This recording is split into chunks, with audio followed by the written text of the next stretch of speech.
أنا وقّفت اليوتيوب لمدة 3 سنين، مش علشان أنا زهقت، بس أنا كنت محتاج أختار وآخُد قرار بين الاستقرار أو الحلم. الناس الجديدة اللي أول مرّة تشوفني هنا، أنا حسام، باعمل محتوى تقني باتكلّم فيه عن الهواتف بشكل عام، مراجعات على تليفونات معيّنة، مقارنة بين تليفون وتليفون تاني، وكل ما يخُص التكنولوجيا. حتى كمان الناس اللي عندي على القناة أكتر من 32,000 مشترك، أنا متأكد إن 90 أو 95% منهم أصلًا ما يعرفنيش.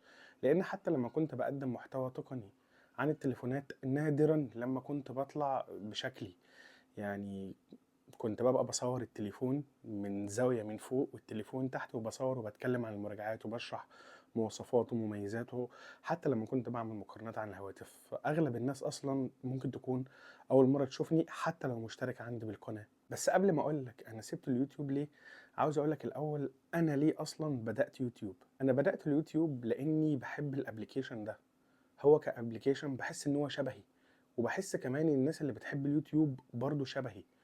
من اول ما الابليكيشن ده نزل تحسه ابليكيشن صريح، مش زي الانستجرام ولا التيك توك ولا السناب شات ولا حتى فيسبوك. مع ان معظم الناس بتحب الفيسبوك، بس يعني اول ما عرفنا او اول ما التطبيقات دي بدأت في البداية، طبعا كان في ناس كتير جدا بتحب اليوتيوب، بعديها بشوية طلع الانستجرام، بعديها بشوية تيك توك، سناب شات، الحاجات دي كلها، تويتر. بس انا يعني عن نفسي انا، او بتكلم عن الناس اللي شبهي، ما تفهمش، تحس ان اليوتيوب كده يا اخي يعني ما فيهوش ناس مصطنعه، او مش ما فيهوش ناس مصطنعه، تحسه ابلكيشن يعني صريح، او ابلكيشن بسيط زي اي واحد عادي. محدش مجبر ان هو يتفرج على حد معين. بتدخل في السيرش تكتب تبحث عن اللي انت عايز تدور عليه، يطلع لك واحد واثنين وثلاثة واربعة وعشرة. تختار اللي على مزاجك انت، اللي انت عايز تسمعه، اللي انت حاسس ان هو شبهك. ما بحبش انا الانستجرام، لان بحسها في الاول وفي الاخر صورة، يعني صورة انت مش عارف حالة الشخص ده ايه. كذلك الفيسبوك، تشوف الناس كاتبة بوستات وكومنتات واكيد في منكم كتير بيشوف الموضوع ده، ولما بتنزل اصلا تشوف الناس دي في الحقيقة، او حتى انت تعرفها في الحقيقة، بتحس ان 90% او 95% من الناس دي اصلا يعني مش حقيقية، ناس مزيفة، رأيه حاجة وكومنتاته حاجة، وفي الحياة الواقعية شيء تاني خالص. برضو الانستجرام نفس الشيء، تلاقي الصور او الفيديو او الريل ده يحسسك ان هو حاجة كبيرة، بس لما بتشوفها على الحقيقة، او حتى لو انت عارفه، تحس ان هو مش شبه الاكونت اللي هو عامله، تحس ان هو فيك من الاخر. لذلك انا عشان ما اطولش عليكم، كنت دايما بحب تطبيق اليوتيوب، التطبيق اللي انت بتتفرج فيه على اللي انت حبه واللي انت عايز تشوفه، والغالبية اللي فيه يعني عموما ما هماش ناس مصطنعين، او الناس اللي بتحب تتفرج عليه معظمهم ناس بسيطة، ناس شبهي، ناس شبهنا كلنا. الحاجة الوحيدة اللي انا كنت بعرف اعملها اللي انا بعرف اشرح وابسط. في نفس الوقت كنت شغال في شركة تليفونات كويسة. انا فاكر اول فيديو عملته تقريبا كان على تليفون اسمه اوبو رينو 7. جبت التليفون معايا من الشركة اللي انا كنت شغال فيها، اتكلمت على التليفون، وريته للناس، وريتهم الكرتونة بيكون فيها ايه، ايه هي المميزات اللي موجودة في الهاتف، ايه هي العيوب، ايه الحاجات اللي في نفس سعره ممكن تكون مناسبة، ايه الحاجات اللي ممكن تكون اقل منه شوية في السعر ولكنها تكون مناسبة للناس، بحيث لو واحد مش معاه تمن التليفون ده. وهكذا يعني بدأت حاجة بحبها. شغال في شركة تليفونات، أو خلينا نقول محل تليفونات كبير شوية، الأجهزة موجودة قدامي. بحب أقعد أشرح وأبسط للناس. طب ليه ما أطلعش على يوتيوب، أكتر حاجة بحبها، وابتدي أشرح للناس. والموضوع يعني الموضوع مشي يعني الحمد لله. عندي حوالي 32 ألف سبسكرايبر، 32 ألف متابع. انا بحس ان اليوتيوب الناس دي يعني مش هتجيلك غصب، محدش غاصبها ان هي تجيلك. الناس دي هتجيلك لانها استفادت منك، او يعني حاسه ان انت بتقدم شيء كويس، محتوى كويس ممكن يفيدهم في يوم من الايام، فعشان كده بيشترك عندك في القناه او بيكون موجود بشكل دايم. فعملت اول فيديو، طبعا مفيش اي امكانيات، مفيش اي حاجه، فاتح التليفون بتاعي، الكاميرا، الخلفيه، وماسك كده من فوق، وماسك بايدي التليفون من تحت، وموطي كده، فاهم؟ عارف اللي هو انت موطي كده ظهرك، يعني لما بتخلص الفيديو يكون ظهرك اتكسر نصين. قاعد بتكلم عن مميزات التليفون وهكذا. بعدين لقيت في الكومنتات الناس بتقول طيب حسام انت عملت فيديو عن الاوبو رينو 7، طب احسن هو ولا الاوبو رينو 7 برو، ايه الفرق ما بينهم؟ رحت تاني يوم جبت الاوبو رينو 7 برو، بدأت أذاكر التليفون ده، أعرف إيه مميزاته وإيه عيوبه، وبعدين عملت مقارنة، فيديو مقارنة بينهم هما الاتنين. إيه الأحسن فيهم، طب إيه المناسب فيهم، طب أنت لو معاك مبلغ قد إيه، أنهي واحد اللي يظبط معاك، وهكذا. وبدأت الحكاية. طبعا الموضوع ما كانش بالبساطة دي، إن أنت تروح المحل اللي أنت شغال فيه وتاخد التليفون وتصور وتذاكره، وبعدين ترجع الكرتونة مكانها والعلبة مكانها وتحطه مكانه تاني. وبعدين التليفونات دي يعني كانت اوبند، يعني مش تليفونات مقفولة، لا تليفونات مفتوحة كلها معروضة موجودة في المحل. فأنا بس كنت بختار التليفون اللي الناس بتكتبه في الكومنتات وبعمل مراجعة بسيطة عنه. وكان في ناس كتير جدا يعني موجودة معايا في المحل ده، اللي هي الناس اللي بتلاقيهم دايما موجودين في حياتك، دايما موجودين في ضدك دايما. عارف اللي هو ايه، في الاول خالص ايه يا عم اللي انت عامله ده، عامل قناة على اليوتيوب وقاعد تتكلم عن التليفونات، انا استفدت ايه دلوقتي؟ الناس دي الناس اللي هي المعروفين يعني. فانت طبعا الكلام اللي بيقولوه لي، يعني انت عمرك ما هتنجح، عمرك ما توصل لاي حاجه، ده انت ما عندكش الا 70 مشترك. بس في الاول يعني لحد ما الواحد قعد سنه واتنين وتلاته بيشتغل وبيتعب وبس بصور كل فيديو زي ما انا قايل لكم. الكاميرا كده، التليفون والجهاز اللي انا بشرح عليه تحت، وموطي والله العظيم موطي بال 30 دقيقه او بال 35 دقيقه، موطي كده عشان امسك التليفون اكون ماسكه في ايدي وقاعد اشرح للناس. يعني لك ان تتخيل يعني الموضوع ده ما عنديش ستاند. ف وفيديو ورا فيديو ورا فيديو. وكنت فعلا يعني بعمل فيديوهات او مراجعات للي الناس طالباه في الكومنتات، يعني ما بألفش من دماغي. الاقي الكومنت مثلا: حسام احنا عايزين فيديو عن الفرق بين ده وده، التليفون ده والتليفون ده، او الساعه بتاعه الهواوي والساعه بتاعه الابل، ايه احسن اشتري انه فيها. اللي كانت الناس بتطلبه في الكومنتات هو اللي انا كنت بعمله، الحمد لله. والحمد لله بفضل ربنا بقى عندي 32 ألف متابع. فالناس بقى اللي انا بقول لكم عليهم في الاول، اللي هو كانوا بيتريقوا وايه اللي انت بتعمله ده ومش هتوصل لاي حاجه. الناس دي بقى بدأت ايه، بدأت يعني تضرني انا بقى في شغلي. اللي هو ايه ده، انت نجحت وبقى عندك ناس وباين انه هيعملها ولا ايه؟ فبدأوا بقى يتكلموا مع الاونر او مع صاحب المكان يعني، او المانجر بتاع المكان، سميها زي ما تسميها. اللي هو ايه ده شوف ده بياخد التليفون ويقعد يشرح عنه ويصوروا فيديو. طب ما التليفون مفتوح والتليفون موجود قدام الناس اوريدي، يعني معروض اي حد يقدر يمسكه ويقلب فيه. يعني ايه الغلط اللي انا عملته؟ لا بس هو كده، هي عكننه وخلاص. فلا ده الحق، ده حسام بيجيب التليفون ويقعد يشرح عنه، الحق ده حسام بيعمل مقارنة بين ده وده وفاتح بقى قناة على اليوتيوب بقى وبيكسب منها، وانت صاحب المكان كده مستغلك وبتاع. انا مش مستغل حد ولا حاجة، يعني انا شايف ان الموضوع ما فيهوش اي اذى.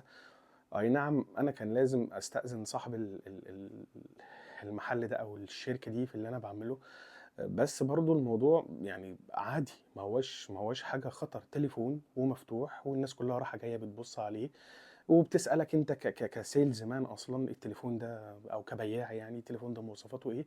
انت عملت فيديو وشرحت كل حاجة عنه، مميزاته وعيوبه وسعره وكل حاجة، ونزلته على اليوتيوب بدل ما واحد يجي لك ومشوار رايح ومشوار جاي. فيعني انا مش شايفة ان هي حاجة، يعني على حسب بقى اللي بيتفرج على الفيديو شايفة حاجة غلط ولا حاجة صح، ممكن تقولوا لي في الكومنتات. فالناس دي بدأت بقى تحاربني لما لقت الموضوع بقى دخل في الجد، بعد ما كانوا بيتريقوا في الأول لا بقى ده حرب دلوقتي، ما ينفعش اللي هو بيعمله، هو كده غلط، وبيصور التليفونات اللي هي أصلا موجودة الناس كلها شايفاها. بس ففي الحالة دي أنا يعني فجأة اتمنعت عليا التليفونات دي. بقى غير مسموح ليا إن أنا أمسك أي تليفون أيا كان، التليفون مقفول، التليفون مفتوح، التليفون موجود. فجأة لقيت نفسي كده في الشغل اللي أنا فيه ممنوع تمسك تليفونات خالص، وكده غلط وما تعملش كده تاني يعني. فساعتها أنا كان مثلا عندي 25,000 26,000 مشترك. فما كنتش عارف أعمل إيه يعني، مش عارف أطلع أقول للناس إيه. الناس قاعدة كاتبة في الكومنتات مراجعات لتليفونات معينة هي عايزاها. طب أنا هطلع أقول إيه للناس المشتركين اللي عندي دول؟ يعني هطلع أتكلم مثلا على تليفون الآيفون مثلا، أقول لهم الآيفون 14 مميزاته كذا وأنا مش معايا حاجة؟ يعني أطلع بس كده زي ما أنا قاعد كده أقعد أقول الآيفون 14؟ طبعا يعني في الوقت اللي احنا فيه ده او من سنتين او من 3 ان انت تطلع تكلم الناس على تليفون هو مش معاك اصلا، في ظل ان في ناس تانية يعني احسن مني 1000 مرة، متفوقة عني 1000 مرة، معاهم امكانيات، اللي عنده مليون واللي عنده 2 مليون سبسكرايبر يعني. قبل ما التليفون اصلا ينزل في الشركة الرسمية بيكون موجود عنده نسخة وبيعمل انبوكسنج وبيفتح الكرتونة وبيشرح. فصعب يعني، صعب ان انا اضحك على الناس، او مش عايز اسميها صعب ان انا اضحك على الناس، صعب ان انا يعني اقنعهم بحاجه، او اتكلم عن حاجه هي مش في ايدي، مش معايا البرودكت نفسه، مش معايا المنتج يعني. مش بقول ان هو مستحيل، بس يعني انا بحس ان الناس اللي بتتفرج على اليوتيوب دي شبهي. انا لو واحد فتحت اليوتيوب عايز اعرف مثلا الهواوي الجديد، التليفون الجديد ده مميزاته ايه، ولقيت واحد قاعد يتكلم عن مميزاته والعيوب وايه الحاجات الحلوه اللي فيه، بس هو مش في ايده التليفون، بيتكلم كلام نظري زي ما انا بتكلم كده دلوقتي. واحد تاني عنده معدات تصوير، اضاءه، كاميرات، وماسك التليفون او الهواوي ده اللي هو لسه هينزل مثلا بعد 15 20 يوم، وقاعد يحكي عنه وبيتكلم. فانا طبيعي هروح اتفرج على التاني. يعني دي حاجه ما تزعلش حد. لذلك يعني انا ما كنتش عارف اطلع اتكلم مع الناس في ايه، اطلع اقول لها ايه. وبصراحة يعني ما رضيتش اتكلم في اي حاجة تافهة. يعني ما رضيتش اتكلم اللي هو ايه، يا عم انت بقى عندك ب 25 26 الف مشترك، ها القناة بدأت ان هي تجيب فلوس، عارف انت اللي هو في الاول القناة بقى بيجي منها دخل حتى لو بسيط، خلاص بقى ركز في القناة، اطلع قول اي حاجة، اطلع اعمل اي محتوى، قدم اي حاجة، كده كده عندك الناس والناس هتتابع. بس انا ما حبيتش اعمل كده بصراحة. ما حبيتش اعمل حاجة انا مش مقتنع بيها، ما حبيتش اضحك على الناس. وفي الوقت ده برضو يعني جالي آم، شركات تانية كلمتني وقالت لي تعالى. بدأت يعني 25,000 مشترك، في عندي فيديوهات معدية النص مليون وال200 ألف وال300 ألف وال150 ألف. فطبيعي يعني شوية الناس بقت عارفاني، الحمد لله يعني. ففي الوقت ده آه، كلموني شركات، تعالى حسام، انت تقدر تيجي هنا الشركة، شوف الناس كاتبه لك ايه في الكومنتات، التليفون اللي هم عايزينه، او المقارنه بين تليفون وتليفون، او بين سماعه وسماعه، او بين ساعه وساعه. تعالى خد الحاجات دي كلها موجوده في المحل، واشرح للناس احنا شايفينك وشايفين فيديوهاتك وبنحبها، بس كل حاجه قدامك متاحه اهي. بس لازم تطلع في الاخر تقول ان الشركه دي هي احسن شركه، وهي احسن شركه بتقدم عروض، وتعمل لنا اعلان، وتقول ان احنا منتجاتنا هي افضل جودة. هو يعني هو ماشي، هو جميل وكل حاجة، بس هي الشركة دي اللي كلمتني هي ما هياش احسن شركة بتقدم عروض، يعني ما هياش اكتر شركة عندها جودة يعني. لا يعني في شركات تانية انا عارفها يعني بتبيع الحاجة ارخص منها بصراحة يعني. وبتبيع حاجات اكسسوارز وحاجات زي كده لها علاقه بالتليفونات اعلى جوده من الشركه دي. فانا من الاخر يعني، من الاخر كان لازم اكذب عشان اكمل، كان لازم اكذب واضحك على الناس، بقولها بمنتهى الامانه. كان قدامي طريقين، الطريق الاول يا اما اطلع اتكلم في اي حاجه تافهه، اضحك على الناس، اعمل محتوى تافه ملوش اي 30 لازمه، تمام، وفي ناس كتير بتحب قوي المحتوى التافه يعني اطلع اتكلم في اي حاجه، اي شيء. او الحاجه التانيه اني اروح لاي شركه، تحط ترمي لي شويه فلوس او تديني كام تليفون، تعالى صور وده المكان وده التصوير، وتعالى قول ان احنا افشخ شركه في الدنيا وان احنا اجمد ناس عندها وارخص اسعار وايه، وكمان توجه الناس انها تشتري تليفون معين بعينه. يعني مثلا الشركه دي كانت عايزاني اعمل ايه، مراجعه مثلا بين تليفون سامسونج اي 33 مثلا وهواوي مثلا نوفا واي 60. المفروض ان السامسونج اعلى يعني مواصفات معروف، لا هو عايز يبيع الهواوي اكتر. فعايز ان انا لما اجي اعمل مقارنه بين التليفونين اقنع الناس ان الهواوي الكاميرا اعلى والبروسيسور اعلى والكلام ده، لان انت عندك في ناس بتثق فيك بقى، انت في ناس بتتفرج عليك يعني مش عارف يعني ايه بسناب دراجون البروسيسور مثلا، مش عارف الرام، مش عارف الكاميرا كام ميجا بكسل مع فتحه عدسه قد ايه فيدخل فيها ضوء قد ايه، هو ما يعرفش، هو بيتفرج عليك ويشاء القدر ان هو واثق فيك يا سيدي. فانت بقى تضحك عليه تقول له ان الهواوي ده اعلى من السامسونج، مع ان هو مش صح. فانا ما كانش لازم يعني، ما حبيتش اعمل كده، والحمد لله ان انا ما عملتش كده. طبعا في بقى المعلنين بقى اللي هو الناس تعالى اعمل لنا اعلان ولا حاجه، كان في الناس دي، بس كلها حاجات انا ما كانش ينفع اعمل لها اعلانات. يعني على سبيل المثال مثلا تكلمك شركة يقول لك ايه، اعمل لنا اعلان وهنديك مبلغ. طب ايه هو الاعلان؟ يقول لك تعمل اعلان عن تطبيق دردشة بقى، لو انت مالكش صحاب ادخل على التطبيق ده هتلاقي صحاب. فانتوا فاهمين طبعا التطبيقات دي والابليكيشنز دي، يعني كلها مش عايز اقول كلام فارغ، بس يعني حاجات يعني انا مش عايز اعملها بصراحة. يعني ان انا اعمل لي تطبيق ولاد وبنات يدخلوا يتعرفوا على بعض والكلام ده اللي كان متاح قدامي، ده اللي قدامي. بس الشغل اللي انا فيه ما بقيتش قادر ان انا امسك التليفونات ان انا اتكلم عنها، بسبب الناس اللي كانوا معايا دول اللي حاربوني طبعا اول ما لاقوني بدات اتعرف شويه. والناس اللي بتقول لك تعالى اعمل اعلانات، كلها الابلكيشنز يعني ما تنفعش. ابلكيشنز مش شبهي، خلينا اقول يعني يعني مش هقول حلوه ولا وحشه، ابلكيشنز مش شبهي، انا مش شبه الحاجات دي وان انا اعمل اعلانات للحاجات دي يعني. بس فانا كان لازم يعني اختار ما بين بقى الحياة الواقعية وبين الحلم ان انا نفسي يبقى قناتي دي تبقى احسن قناة في الدنيا زي اي واحد. بعمل مراجعات عن التليفونات، كل اللي الناس بتكتبه في الكومنتات، اي تليفون الناس تطلبه راح اجيبه وابتدي اقول مميزاته وعيوبه ومقارنات وحاجات زي كده. هو ده الحلم. واقعد اشرح وابسط للناس وتحلم بقى قناتك تكبر وتبقى معروفة، وال30,000 دول يبقوا 100 و200 و300 ومليون. ليه لأ؟ يعني الحلم بفلوس، احلم يا عم عادي. والحياة الواقعية انه انا بخسر شغلي يعني حرفيا بخسر شغلي، لان طلعت من الشغل اللي انا كنت فيه ده، مع اني ما عملتش حاجة يعني طلعت من الشغل اللي انا فيه ده.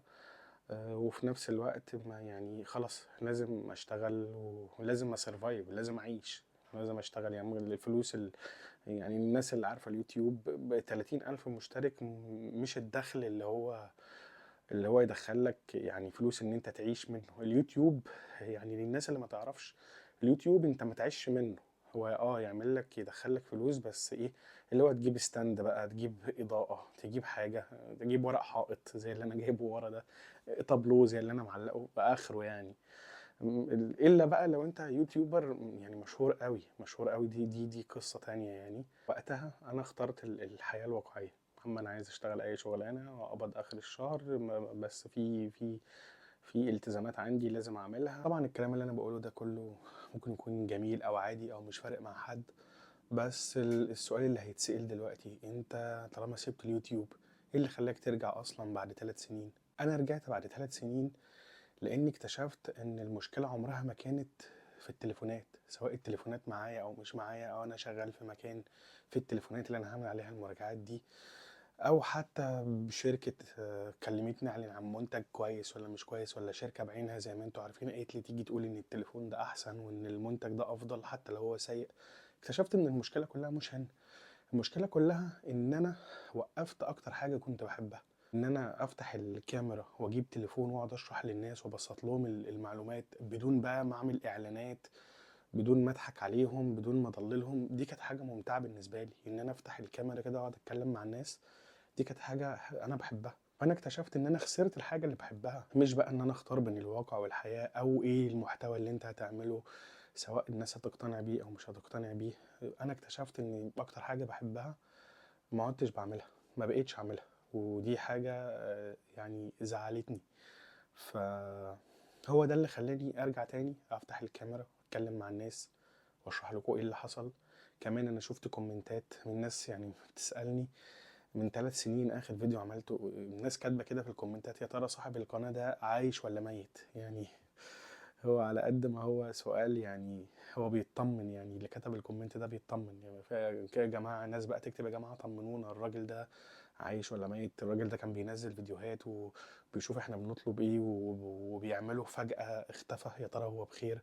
الحاجات دي كلها يعني فرحتني وعرفتني ان فعلا اليوتيوب هو فعلا اكتر ابلكيشن انا بحبه. ودي حاجة يعني فعلا، لان الناس اللي فيه حقيقيين او معظمهم حقيقيين. هو بيسأل مش علشان بيقول لي اعمل مراجعة على التليفون ده ولا ده ولا اختار ده ولا ده، هو بيسأل لانه هو مفتقد الشخص اللي كان بيعمل الفيديوهات دي، فطمنونا عليه وكاتب كده طمنونا على الشخص ده عايش ولا ميت. بيسأل عليا انا مش على التليفون، مش على المحتوى. ودي اكتر حاجة تفرحك واكتر حاجة تثبت صدق كلامي ان اليوتيوب ده شبهي، الناس اللي فيه شبهي وشبهنا كلنا. ما هياش ناس مصطنعة إلا من رحم ربي يعني. بس السؤال أصلا اللي بينطرح دلوقتي أو اللي أي حد طبيعي هيسأله، طب حسام القناة أصلا هتكون عن إيه دلوقتي؟ هتكون عن التليفونات بس؟ هتطلع تكلمنا عن التليفونات؟ والله القناة هتكون عبارة عن تحليل وتبسيط ورأي في حاجات كتير قوي، حاجات ليها علاقة بالتكنولوجيا، بالكورة، بظروف الحياة المعيشية، بالتجارب اللي الواحد عايشها، لأن أنا أصلا يعني مش موجود في بلدي، أنا بره مغترب في مكان تاني. فالناس المغتربة عارفة اليوم بيعدي عليك ب10 سنين، يعني بتكتسب فيه حاجات كتير. فالقناة هتكون تحليل وتبسيط إن شاء الله، ورأيي في حاجات كتير جدا تخص حياتنا كلنا، وتخص التكنولوجيا، وتخص حتى كرة القدم. مش هتكون عن أخبار ولا ترندات فاضية. آخر حاجة هتكلم فيها، آخر موضوع، هو وعدي للناس. الوعد أو خلاصة الفيديو ده إن أنا بوعد الناس اللي موجودين عندي، سواء كانوا ال 32 ألف مشترك اللي على راسي كلهم من فوق اللي موجودين عندي، أو الناس اللي سألت عليا في فترة غيابي، أو حتى الناس الجديدة اللي أول مرة تشوفني. أوعدك إن القناة دي هتخليك تستفيد. أوعدك إن أي فيديو هينزل على القناة هنا، يا هيكون الفيديو ده شبهي وشبهك، يا إما هتستفاد منه. بس وهي دي كل الحكاية. يا رب ما أكونش طولت عليكم. إن شاء الله اللي جاي هيكون أفضل، والفيديوهات اللي جاية هتكون أفضل، والناس اللي كانت بتسأل عني الحمد لله اطمنوا، أنا بخير، أنا كويس الحمد لله. وإن شاء الله الفيديوهات اللي جاية كلكم تستفيدوا منها وخير إن شاء الله. بس وفي النهاية حابب أقول إني أنا عمري ما طلبت من حد إن هو يعمل لي سبسكرايب ولا اشتراك ولا يعني ما يعني الناس اللي عندي فوق ال 200 فيديو مش هتلاقيني في فيديو بقول اعمل لايك وسبسكرايب واشترك في القناة والحاجات دي. في النهاية سواء انت عملت لايك او ما عملتش، اشتركت في القناة او ما اشتركتش، في النهاية انا عملت الحاجة اللي انا بحبها. هي دي الحاجة اللي انا بحبها، وهي دي الحاجة اللي اسعدتني او بسطتني يعني في سنين الغربة اللي احنا فيها دي. دي حاجة مفرحاني بغض النظر بقى في واحد بس شاف الفيديو، في 10، في 100، في مليون، عادي مش فارق معايا. المهم ان انا عملت حاجة انا بحبها الحمد لله، ودي حاجة خلتني مبسوط. ويا رب كل واحد بيشوف الفيديو ده يعمل اكتر حاجة بيحبها. اعمل يا عم، ما يهمكش اي حاجة، ما تخافش من حد. طالما بتعمل حاجة او بتحلم بحاجة ما هياش عيب، ما هياش حرام. وبتراعي ربنا وفاكر ربنا دايما موجود قدامك، دوس عادي ولا يهمك، وما تستناش النتائج. اعمل اللي انت عايزه وربنا موجود. يعني القناة دي نجحت والناس شافتها وعملت سبسكرايب، اشتركت، ممتاز زي الفل. ما عملوش خالص برضو وانا مبسوط وبعمل الحاجة اللي انا بحبها واجرك عند ربنا يعني في النهاية. بس فانت كده كده مستفيد، وان شاء الله اشوفكوا الفيديو اللي جاي. سلام.